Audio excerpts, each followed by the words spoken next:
Parmi les dysfonctions masculines, les difficultés sexuelles masculines, il y a le trouble de l'érection, la dysfonction érectile, il y a la baisse de désir et il y a l'éjaculation précoce.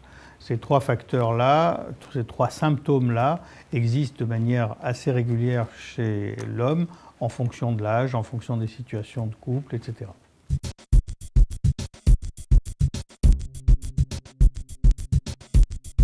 Si on prend la dysfonction érectile, qui est la cause la plus fréquente chez l'homme, ou en tout cas chez l'homme tout âge confondu, on sait que plus l'âge augmente, plus il y a des risques de dysfonction érectile. Dans les causes de cette dysfonction érectile, il peut y avoir des causes plutôt physiologiques, voire organiques, comme les causes vasculaires, les causes hormonales, les causes neurologiques, les causes dites métaboliques. Donc toutes ces causes-là existent, mais dans tous les cas, il y a une réaction psychologique associée. Comme on dit maintenant, ça prend la tête, et le fait que ça prenne la tête, ça fait qu'à un moment ou à un autre, le fait d'avoir eu une panne, ça craint, on se met à craindre la panne et on rentre dans une spirale infernale.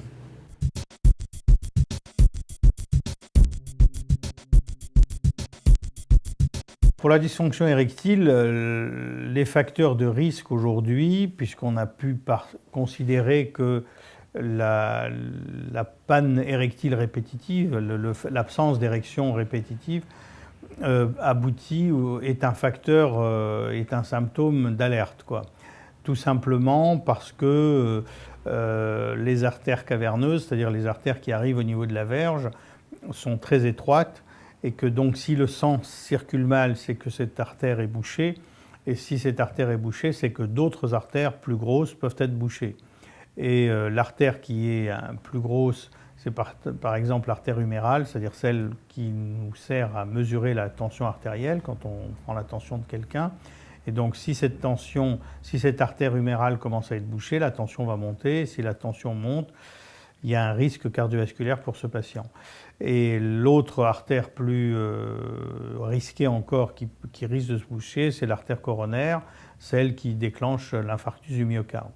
Et c'est pour ça qu'on a pu dire qu'une panne d'érection, enfin le mot panne n'est pas bon, la dysfonction érectile répétitive et chronique peut laisser augurer le risque d'un infarctus dans les 3 ans qui suivent.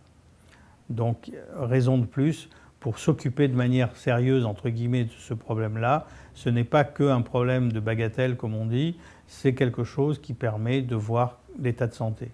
Et en tout cas, un homme qui a de manière régulière une absence d'érection, ça vaut le coup qu'on lui fasse un bilan cardiovasculaire, à minima qu'il aille voir le cardiologue, qu'il lui fasse l'électrocardiogramme et tout le bilan habituel, mais peut-être qu'aussi il faut voir sur le plan des Dopplers, etc., comment le sang circule au niveau des différentes artères. L'éjaculation précoce n'a pas de risque habituel sur le plan de la santé générale, mais il y a un risque majeur pour la santé conjugale, parce qu'il y a beaucoup de couples qui se séparent à cause de l'éjaculation précoce.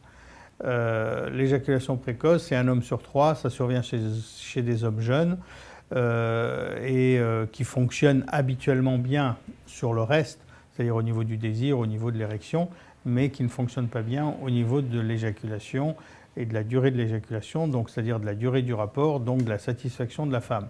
Et c'est ce climat-là qu'il faut absolument pouvoir juguler, et d'où l'intérêt de pouvoir s'en occuper.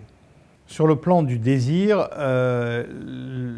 si on regarde du côté physiologique, la seule chose que l'on puisse mesurer sur le plan du désir, c'est le taux de testostérone biodisponible, c'est-à-dire l'hormone mâle active sexuellement, et le fait de pouvoir mesurer ça, si le taux est trop bas, en effet, l'homme va avoir moins de désir, et très souvent, le fait qu'il y ait un taux trop bas, c'est pas qu'une question de désir, c'est aussi une question d'énergie, et voire d'énergie vitale. On sait que le fait qu'il y ait de la testostérone, c'est ce qui donne la pêche au sens propre et figuré. Et le fait qu'il y ait trop peu de testostérone biodisponible, ça peut faire que l'homme se sente plus fatigué, moins d'énergie, peut-être même moins de joie de vivre.